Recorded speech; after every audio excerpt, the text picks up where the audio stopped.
जय हिंद। आपको क्या लगता है कि इस तरीके से जो आप पढ़ाई कर रहे हो उससे आपको सफलता मिल जाएगी? तो नहीं, बिल्कुल नहीं, ऐसा बिल्कुल नहीं हो सकता है। क्योंकि आप खुद सोच सकते हैं कि आप सभी लोगों को याद कर सकते हैं, कभी नहीं याद कर सकते हैं। तो इस तरीके से आप पढ़ करके कैसे सफलता मिल सकती है? बिल्कुल नहीं मिलेगी, क्योंकि सफलता मिलने का मकसद समझ रहे हैं कि आप सभी लोगों से काफ़ी हट करके कुछ न कुछ काम किया होगा, तभी तो आपको सफलता मिल पाई। वरना आप सभी के जैसा ही आप काम करते हैं तो सफलता कैसे मिल पाती? लाखों लाखों की संख्या में लोग पढ़ रहे हैं, क्या सभी को सिलेक्शन संभव है? कभी नहीं, कभी नहीं सिलेक्शन संभव है। वो सब भीड़ का हिस्सा है, और भीड़ का हिस्सा बनना चाहते हैं तो वैसे ही झूठ मूठ का पढ़ते रहिए। लड़का है या लड़की, कुछ भी, कुछ लोग तो केवल बाबू को खाना खिलाने में ही व्यस्त रहते हैं। और जो लड़की समझदार होती है उनको पहले पता हो जाता है कि बेटा तुम कहाँ चाल चल रहे हो। सो तो बाकी तो समझदारी आप में खुद है ही, लेकिन यूज करना कैसे है वो आप पे डिपेंड करता है। ठीक है। जिंदगी संवारना और बनाना आपके हाथ में ही होता है, हर व्यक्ति के ही हाथ में होता है कि क्या कोई व्यक्ति संवार रहा है या बना रहा है। ऐसे चलिए शुरुआत करते हैं, आगे हम बढ़ते हैं। बाकी तो हम बात कुछ नहीं बोलेंगे क्योंकि आप समझदार हैं।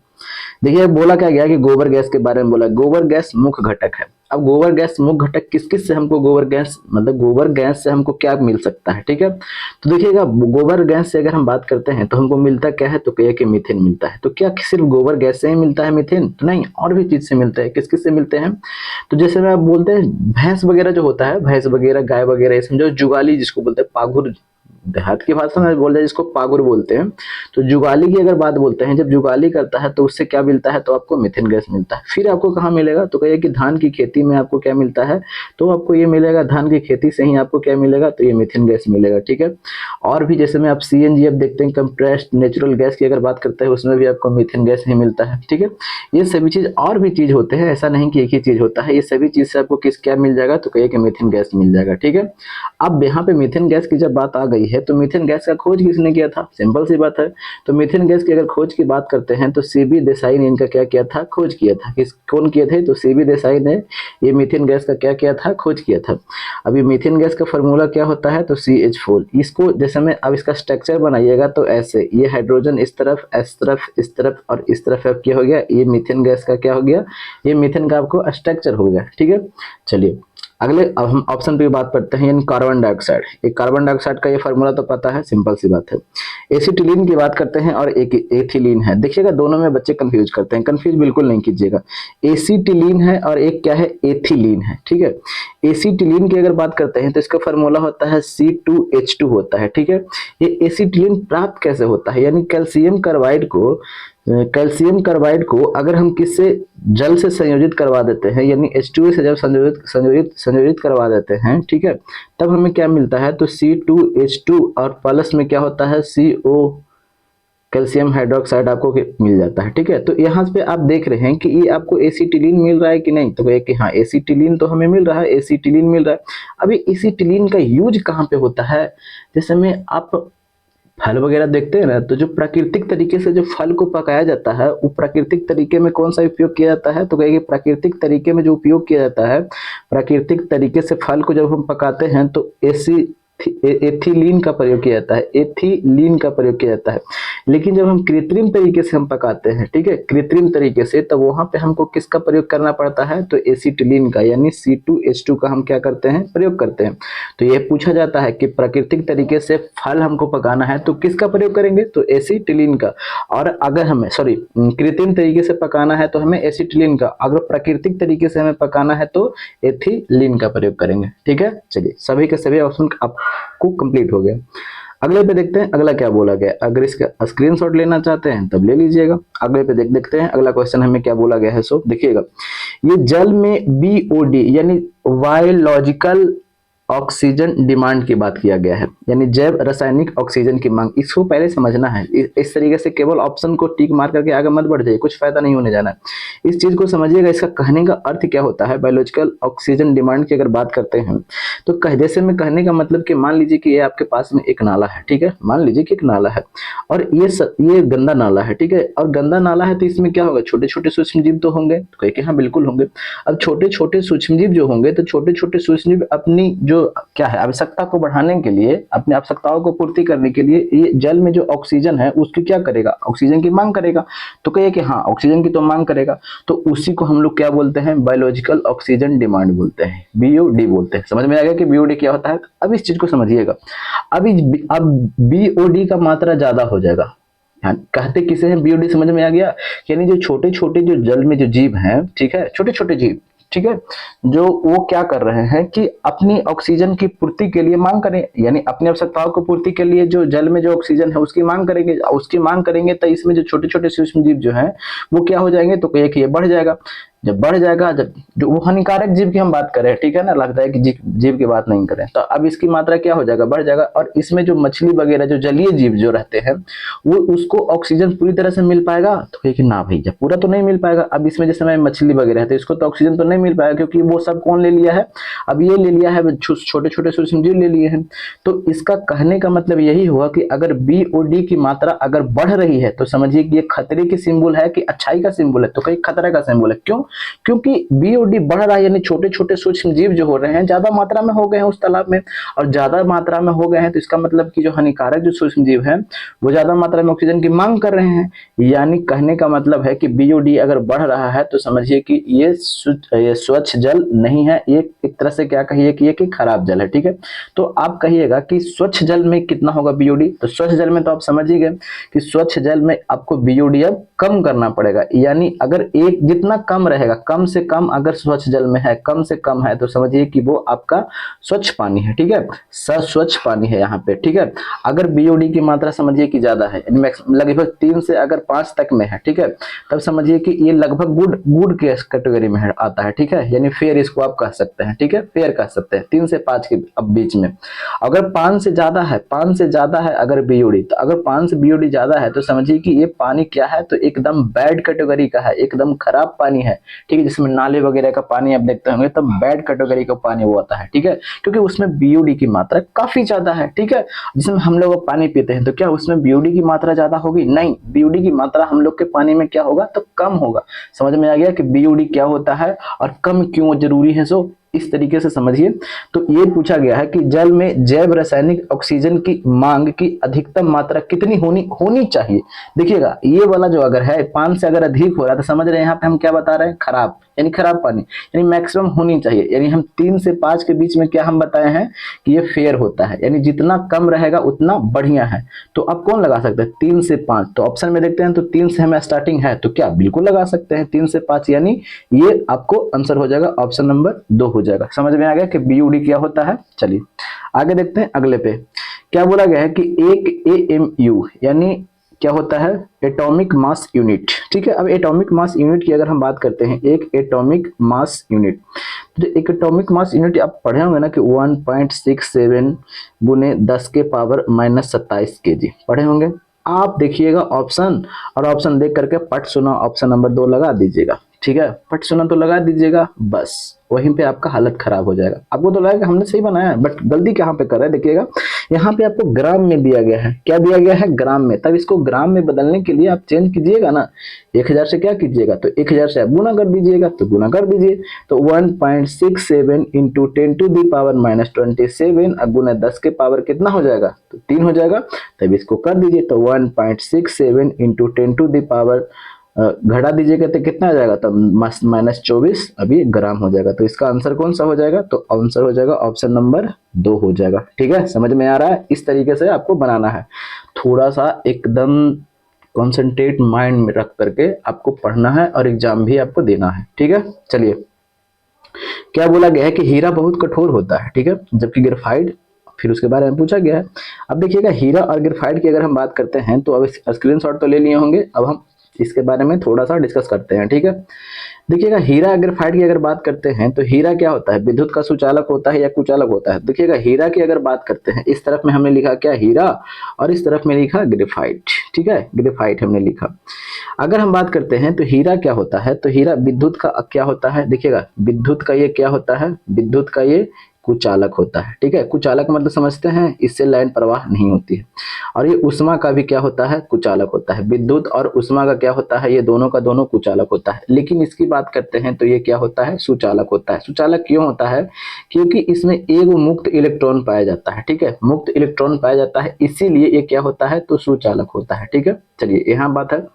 अगर बात करते हैं इसकी आकार की बात करते हैं तो इसका आकार क्या होता है, तो इसका आकार होता है चतुष्फलकीय। चतुष क्या होता है, फलकीय होता है। लेकिन अगर हम ग्रेफाइट की अगर बात करते हैं तो इसका ग्रेफाइट क्या होता है, षष्ठ फलकीय होता है, ठीक है। इसका ग्रेफाइट, इसका आकार क्या होता है, तो षष्ठ फलकीय होता है, ठीक है। अगर हम बात करते हैं ये हीरा का और ये ग्रेफाइट का, यह तो हमने देख लिया। हीरा का अगर हम अपेक्षिक द्रव्यमान की अगर बात करें, जिसको आप क्या बोल सकते हैं, हाँ अपेक्षिक घनत्व की अगर हम बात करते हैं तो इसका होता है 2.42 होता है। और इसकी अगर हम बात करते हैं तो 2 पॉइंट क्या होता है, 2 होता है, यानी इसका क्या होता है, कम होता है, और इसका हीरा का क्या होता है, तो ज्यादा होता है। ये क्या होता है, तो हीरा क्या आपको मिलेगा, क्या कठोर होता है, बट लेकिन यही आपको ग्रेफाइट की अगर बात करते हैं तो ये ग्रेफाइट क्या होता है, मुलायम होता है। क्या होता है, तो ये मुलायम होता है। समझ में आ रहा है कि नहीं आ रहा है, चलिए यहाँ तक तो समझ में आ गया होगा। चलिए तो यहाँ पे क्या हो गया, मुलायम यानी नरम होता है, तो इसका आंसर कौन सा हो जाएगा, ऑप्शन नंबर 3 हो जाएगा, ठीक है। चलिए अगले पर देखते हैं, अगला क्वेश्चन क्या बोला गया। बोला क्या गया कि निर्जलीकरण, निर्जलीकरण मतलब समझते हैं, जैसे में गर्मी वगैरह में क्या होता है ना कि किसी को वोमिटिंग वगैरह हो जाता है, तो वोमिटिंग वगैरह हो जाता है, देखते हैं कह रहे भैया बहुत हालत खराब है यार, ठीक है। तो उसमें क्या होता है कि जो सोडियम क्लोराइड जो है यानी NaCl जो है, उसकी मात्रा क्या हो जाती है, कम हो जाती है। जैसे वोमिटिंग वगैरह होता है तो इससे इसकी क्या होती है, मात्रा कम हो जाती है, ठीक है। तो थोड़ा कम हो जाता है, तो कौन कम हो जाता है, तो ये सोडियम क्लोराइड NaCl, ठीक है। तो इसको आप इलेक्ट्रिक पाउडर वगैरह फिर पीते हैं इसको बढ़ाने के लिए, ठीक है। चलिए आगे क्या बोला गया है कि न्यूट्रॉन की खोज किसने किया था। अब देखिएगा इलेक्ट्रॉन, प्रोटॉन और न्यूट्रॉन की अगर बात कर लेते हैं यहाँ पे, तो दोनों चीजों को देख लेते हैं, ठीक है। अगर हम बात कर लेते हैं इलेक्ट्रॉन की, ठीक है, तो इलेक्ट्रॉन का खोज किसने किया था, तो सबसे पहले इलेक्ट्रॉन की अगर हम बात कर लेते हैं तो इलेक्ट्रॉन का खोज किसने किया था। फिर उसके बाद करते हैं प्रोटॉन का खोज किसने किया था, और फिर उसके बाद में किसका, न्यूट्रॉन का खोज किसने किया था। ये तीनों चीज का पहले हम देखते हैं, और सभी आवेश वगैरह, द्रव्यमान वगैरह सब देख लेंगे यहाँ पे। इलेक्ट्रॉन की अगर बात करते हैं तो इलेक्ट्रॉन का खोज किसने किया था, तो जे थॉमसन ने किया था। किसने किया था, तो जे थॉमसन ने किया था, ठीक है। अगर हम बात करते हैं प्रोटॉन की, तो प्रोटॉन का खोज किसने किया था, तो कहिए कि गोल्डस्टीन ने किया था। कौन किया, तो गोल्डस्टीन ने किया था। अगर हम बात करते हैं किसका, ये न्यूट्रॉन का, तो न्यूट्रॉन का खोज किसने किया था, तो कहिए कि जेम्स चैडविक ने किया था। कौन, तो जेम्स चैडविक ने किया था। यहाँ तक तो कोई दिक्कत, तो कोई दिक्कत नहीं है। अगर हम बात करते हैं इलेक्ट्रॉन पर, तो इलेक्ट्रॉन का द्रव्यमान की अगर हम बात करते हैं तो इसका द्रव्यमान कितना होता है, यहाँ पे हम लिख देते हैं द्रव्यमान, ठीक है। 9.1 गुने 10 के पावर माइनस 31 kg इसका क्या होता है, द्रव्यमान होता है, ठीक है। तो लेकिन आपके सामने आ गया कि अच्छा प्रोटॉन का द्रव्यमान कितना होता है, तो प्रोटॉन का द्रव्यमान की बात करते हैं 1.67, अभी तो हमने देखा वो 1.67 इंटू 10⁻⁻27 kg होता है, ठीक है। ग्राम में बदलने के लिए तो आप चेंज कर सकते हैं, ठीक है। अगर हम बात करते हैं न्यूट्रॉन का, तो न्यूट्रॉन पर क्या होता है, न्यूट्रॉन क्या होता है, उस पर कोई आवेश नहीं होता है। अब न्यूट्रॉन पर कोई आवेश नहीं होता है तो इसका क्या, इसका द्रव्यमान होगा, तो कहीं कि ना भैया इस पर तो कोई द्रव्यमान ही नहीं होगा। तो लगभग अगर हम बात करते हैं, देखिएगा इसकी बात क्या करते हैं, किसकी बात कर लेते हैं, अब हम आवेश की बात कर लेते हैं। किसके बात कर लेते हैं, अब आवेश की बात कर लेते हैं। तो इसका आवेश कितना होता है, तो देखिएगा इसका आवेश की अगर हम बात करते हैं तो 1.6 इंटू 10⁻⁻19 इसका क्या होता है, इसका आवेश होता है। कितना पर, तो किस पर, ये इलेक्ट्रॉन पर। अब इलेक्ट्रॉन कैसा है, पॉजिटिव है या नेगेटिव, तो कहिए कि नेगेटिव है, तो माइनस लगा दीजिए, कोई दिक्कत नहीं। अगर हम बात करते हैं इसकी, तो इसका भी द्रव्यमान, इसका भी आवेश लगभग उतना ही होता है, लेकिन ये क्या होता है, प्रोटॉन है, तो इस पर चार्ज कैसा होगा, तो पॉजिटिव होगा, ठीक है। तो इसका द्रव्यमान की अगर हम बात करते हैं तो 1.6 गुने 10 के पावर माइनस 19 कूलम इसका क्या होता है, यहाँ पे आवेश होता है, द्रव्यमान नहीं आवेश होता है, ठीक है। चलिए यहाँ तक समझ में आ गया। चलिए तो इसका खोज की अगर हम बात किया गया था तो न्यूट्रॉन की खोज किसने किया था, तो न्यूट्रॉन का खोज कौन सा हो जाएगा, देखिएगा ये जे थॉमसन की अगर बात करते हैं तो ये किसका, इलेक्ट्रॉन का, ठीक है। गोल्डस्टीन ये प्रोटॉन का, जेम्स चैडविक हो जाएगा ऑप्शन नंबर 3 हो जाएगा, ठीक है। रदरफोर्ड ने तो नाभिक का खोज किया था ना, ये नाभिक का। चलिए अगले पे देखते हैं, अगला क्वेश्चन हमें क्या बोला गया है सो देखते हैं। निम्नलिखित में से किसे ब्लैक लेड कहा जाता है, ब्लैक लेड। देखिएगा अभी हमने जो चर्चा किया यहाँ पे हम लिख देते हैं, ठीक है। अगर हम बात करते हैं यहाँ ग्रेफाइट की, तो ग्रेफाइट को एक और नाम से जाना जाता है, क्या, काला शीशा। किसे नाम से जाना जाता है, तो काला शीशा के नाम से किसे जाना जाता है, तो कहिए कि ये ग्रेफाइट को जाना जाता है। काला शीशा के नाम से किसे जाना जाता है, तो यही ग्रेफाइट को जाना जाता है।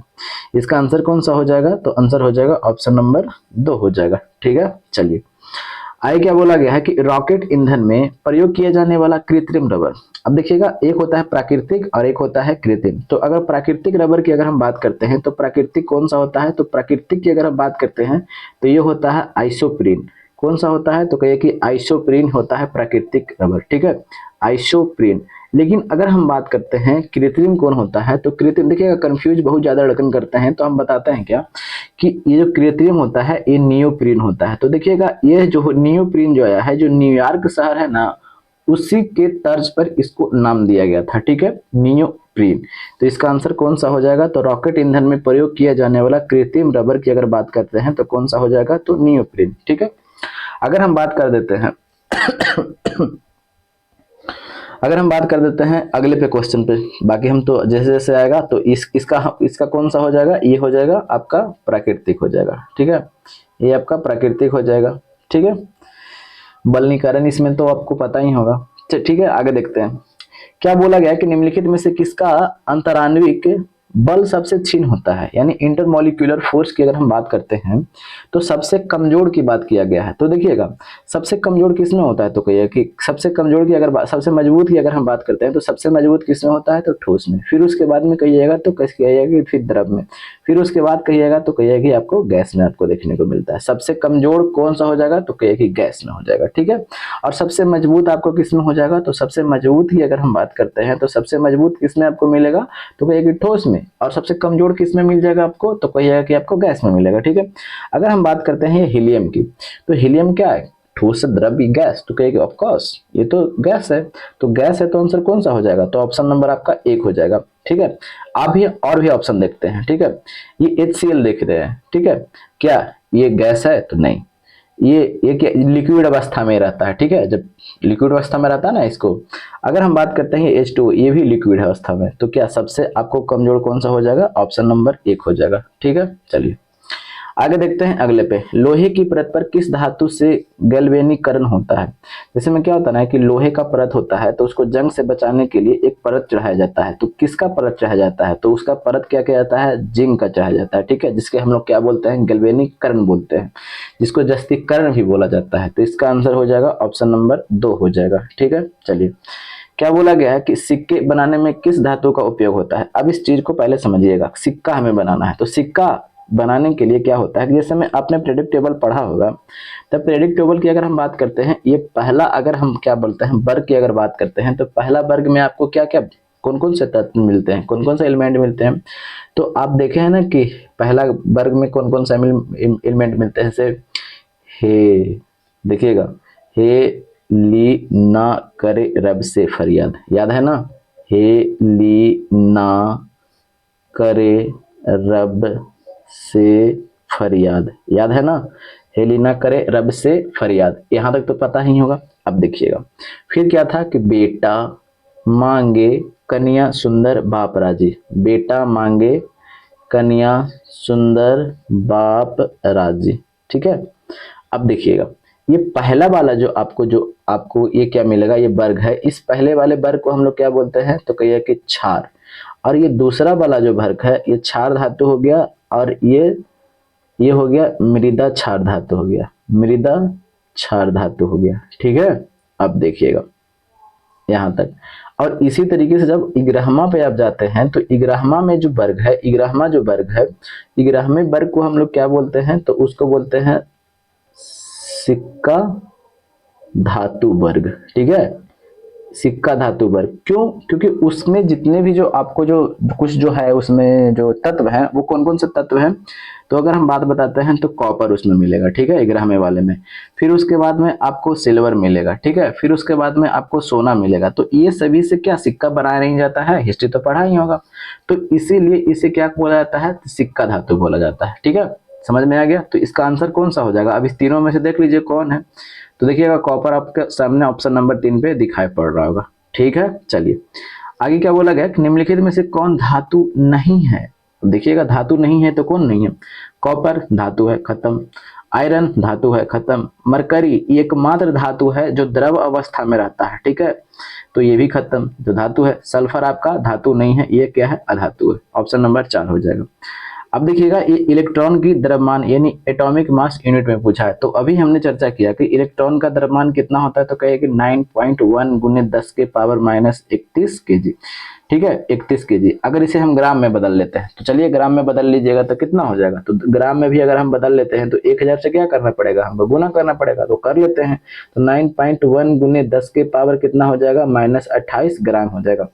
अब देख रहे हैं तो इसको इस तरीके से लिख सकते हैं, 9.1 गुने अब 10 के पावर 28 बार लिखिएगा। तो आपको क्या लग रहा है कि अब चलिएगा एक ठो और हम कर लेते हैं नीचे 10, इसको पॉइंट घटा दीजिएगा, अब भाग दीजिएगा। तो क्या आपको लगेगा कि एक मरतबा कट जाएगा। तो देखिएगा सब में ऑप्शन में आपको दिया गया है 1.1.1.1 मरतबा तो कटेगा नहीं, आराम से ऑप्शन नंबर 2 लगाइए। ठीक है, समझ में आ गया। तो इस तरीके से क्वेश्चन को थोड़ा सा, ये सब क्वेश्चन रटना नहीं पड़ता है। ठीक है, आप यहाँ पे रट लीजिएगा, वहां पे हो सकता है कि यहाँ पे एक ठो और 5 लगा करके ऑप्शन में दे दे वहां पे, तब क्या कीजिएगा। तो इस तरीके से आपको पता होना चाहिए। ठीक है, तो इसका आंसर हो जाएगा ऑप्शन नंबर 2 हो जाएगा। चलिए आगे देखते हैं। क्या बोला गया है कि मानव निर्मित तत्व, यानी मानव द्वारा कौन सा तत्व को बनाया गया है। तो मानव निर्मित तत्व की अगर हम बात करते हैं तो वो कौन सा है, तो ये प्लूटोनियम है। ठीक है, ये मानव निर्मित तत्व है। कौन है, तो मानव निर्मित तत्व कौन सा हो जाएगा, तो कहे कि प्लूटोनियम हो जाएगा। ठीक है, अगर हम बात करते हैं ये थोरियम की, तो थोरियम किसका अयस्क की अगर हम बात करते हैं, देखिएगा सबसे पहले ये लगभग तब 20 के आसपास में ये बीपीएससी में पूछा था, 20 या 21 में पूछा था कि जो थोरियम है ये सबसे ज्यादा भारत में कहाँ पाया जाता है। तो सबसे ज्यादा भारत की अगर बात करते हैं तो सबसे ज्यादा कहाँ पाया जाता है, तो ये केरला राज्य में आपको पाया जाता है। ठीक है, अगर थोरियम की बात करते हैं तो किसका अयस्क है, तो ये मोनाजाइट का अयस्क है। किसका अयस्क है, तो मोनाजाइट का ये अयस्क है। सबसे ज्यादा कहाँ पाया जाता है, तो ये पाया जाता है आपको केरला राज्य में पाया जाता है। ये बीपीएससी में पूछा हुआ क्वेश्चन है। ठीक है, रेडियम की अगर बात करते हैं तो रेडियम का खोज किसने किया था, तो कहे कि मैडम क्यूरी ने। किसने किया था, तो मैडम क्यूरी ने किया था, और उनके पति एक ठो कौन थे, पियरे क्यूरी। दोनों ने सहयोग से ही किया था। अगर बात करते हैं ये जो खोज किए थे किसके अयस्क से किए थे, तो कहे पिंच ब्लेड के अयस्क से क्या किया था, इसका खोज किया था। पिंच ब्लेड के से क्या किया था, पिंच ब्लेड के अयस्क से ये किसका, रेडियम का खोज किया था। ठीक है, चलिए अगले पे चलते हैं। आगे क्वेश्चन क्या बोला गया है, अगले पे देखते हैं। जैसे जैसे आएगा वैसे वैसे हम डिस्कशन करते चलेंगे। आगे क्या बोला गया है कि निम्नलिखित में से किसमें सर्वाधिक नाइट्रोजन होती है।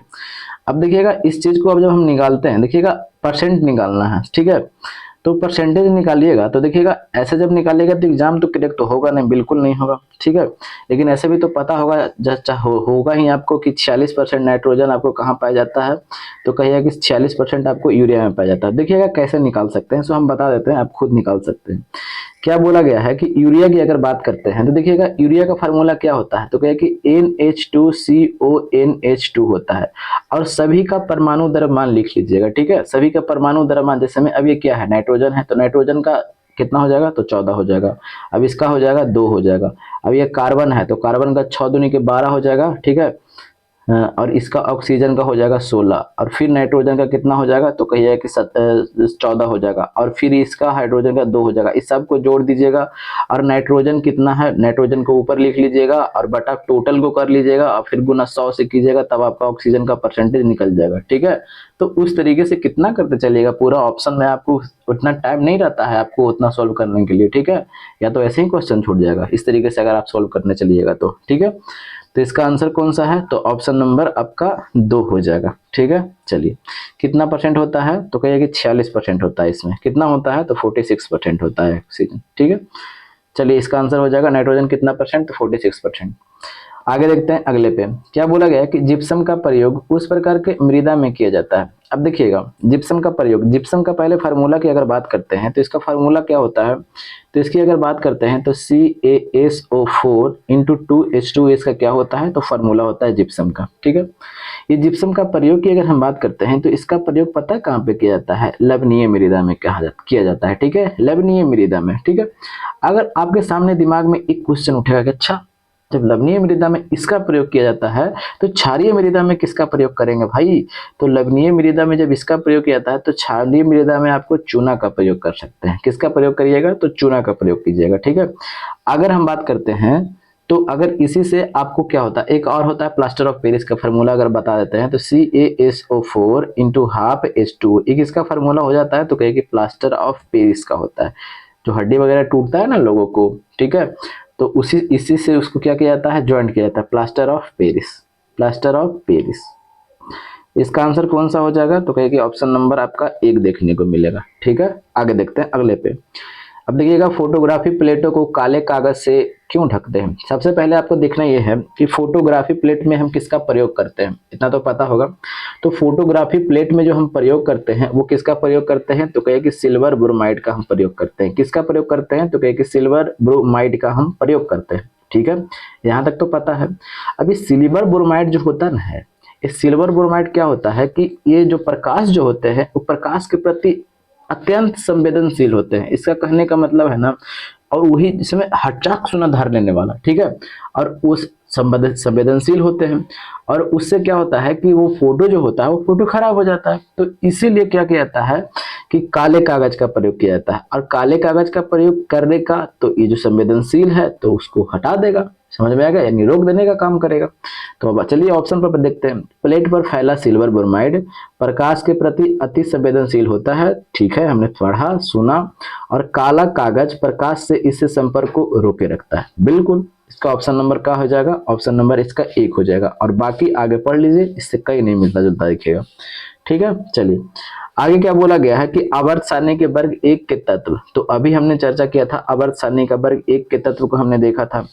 आवर्त सारणी के वर्ग 1 भी देखा, फिर उसके बाद में 2 भी देखा, फिर ठीक है, फिर अगर बात करते हैं 17 एक ठो बात कर लेते हैं, और फिर एक ठो 18 बात कर लेते हैं। ठीक है, चलिए अभी तीनों की हम चारों की हम बात कर लेते हैं। अभी हम इसको क्या देखा, फिर इसको देखा कि क्षारीय धातु इसको कहते हैं। ठीक है, इसको मृदा धातु, क्षारीय मृदा कहते हैं। ठीक है, क्षारीय मृदा धातु कहते हैं, क्षारीय मृदा। ठीक है, अगर हम इसकी बात करते हैं तो ये वाले जो 17वें ग्रुप में जितने भी जो आपको तत्व मिलेंगे तो वो कौन कौन से मिलते हैं, तो एक तो फ्लोरीन, क्लोरीन, फिर उसके बाद में ब्रोमीन, फिर उसके बाद में आयोडीन। ठीक है, और देखिएगा 18वें तत्व को जिसको हम लोग अक्रिय गैस भी कहते हैं। ठीक है, अक्रिय या शून्य आप कह सकते हैं, या इनर्ट कह सकते हैं, कुछ भी आप कह लीजिए यहाँ पे। ठीक है, तो इसमें कौन कौन से आते हैं जो याद कर लीजिएगा, ठीक है, नहीं भूल पाइएगा। हम बताते हैं कौन कौन से। हेने आव कौन कारी, ठीक है, हेने आव कारी ऐसे रह, जेनॉन है, ठीक है, ऐसे रह, ठीक है, ऐसे रह। ठीक है, हेने आबकारी ऐसे रहा। ठीक है, याद हो गया, हेने आबकारी ऐसे रहा, समझ में आ गया। चलिए ये कौन से तत्व, ये कौन से ग्रुप में है, तो ये 18वें ग्रुप में आपको देखने को मिलेगा। उसको 18वें ग्रुप के तत्व को हम लोग क्या बोलते हैं, इनर्ट गैस बोलते हैं। इनर्ट गैस में कौन कौन से आ जाते हैं, सो देख लीजिएगा, हेने आवाकारी ऐसे रहा। ठीक है, अभी फ्लोरीन, क्लोरीन, ब्रोमीन, आयोडीन तो आपको पता ही है, काफी समय से पढ़ रहे हैं। ठीक है, पहला दूसरा तो अभी हमने देखा। तो अब चलिएगा आगे देखते हैं। अगर हम बात करते हैं ये यहाँ पे जो तत्व होते हैं ये एस ब्लॉक में रहते हैं, और ये वाले की बात करते हैं ये यहाँ से यहाँ तक पी ब्लॉक में रहते हैं, और यहाँ से यहाँ तक जो रहते हैं वो डी ब्लॉक में रहते हैं। तो डी ब्लॉक के जितने भी जो तत्व होते हैं उसको हम लोग क्या बोलते हैं, तो संक्रमण तत्व बोलते हैं। ठीक है, तो अब देखिएगा यहाँ पे, अब ऑप्शन पर चलते हैं। तो देखिएगा, आप देखिए, चलिए ऐसे हो ना भाई, यहाँ तक तो ठीक है। चलिए अब देखिएगा, अगर हम बात करते हैं ये आवर्त सारणी के वर्ग 1 के तत्व समान तत्व समझते हैं, यानी पहला दूसरा और उसके बाद में 13 14 15 ये सब जो है ना वो समान तत्व में आते हैं। ठीक है, संक्रमण तत्व की अभी तो हमने चर्चा किया, डी ब्लॉक में जितने भी आएंगे सब संक्रमण तत्व कहलाते हैं। तो ये तो होगा नहीं, ये भी नहीं होगा। क्षार धातुएं तो हमें एक की ही बोला था, तो एक में क्या हो जाएगा, तो क्षार धातु, ऑप्शन नंबर 1 हो जाएगा। अगर हम बात बोलते हैं 57 से लेकर के 71 तक की बात करते हैं, तो यहाँ से यहाँ तक की जो होता है इस तत्व को, इसे क्या बोलते हैं, तो लेंथेनाइट बोलते हैं। क्या, तो लेंथेनाइट्स बोलते हैं। ठीक है, चलिए तो इसका आंसर हो जाएगा ऑप्शन नंबर 3 हो जाएगा। आगे क्या बोला गया है कि एल्केनों का प्रतिनिधित्व करने वाला समान सूत्र। अब देखिएगा इस चीज को पहले समझते हैं। ठीक है, एक होता है अल्केन, ठीक है, अल्केन, एक होता है अल्कीन, ठीक है, तो अल्कीन, और एक ठो क्या होता है, अल्काइन। अब ये तीनों फार्मूला जो है वो फार्मूला को पहले हम देख लेते हैं। कुछ नहीं है, सबसे हल्का है। अल्केन की अगर बात करते हैं तो CnH2n+2 होता है। अल्कीन की अगर हम बात करते हैं तो CnH2n होता है, और अल्काइन की अगर बात करते हैं तो CnH2n-2 होता है, सब में -2 खत्म करते चल जाइए, यानी सब में -2 आपको घटाते चल जाइएगा।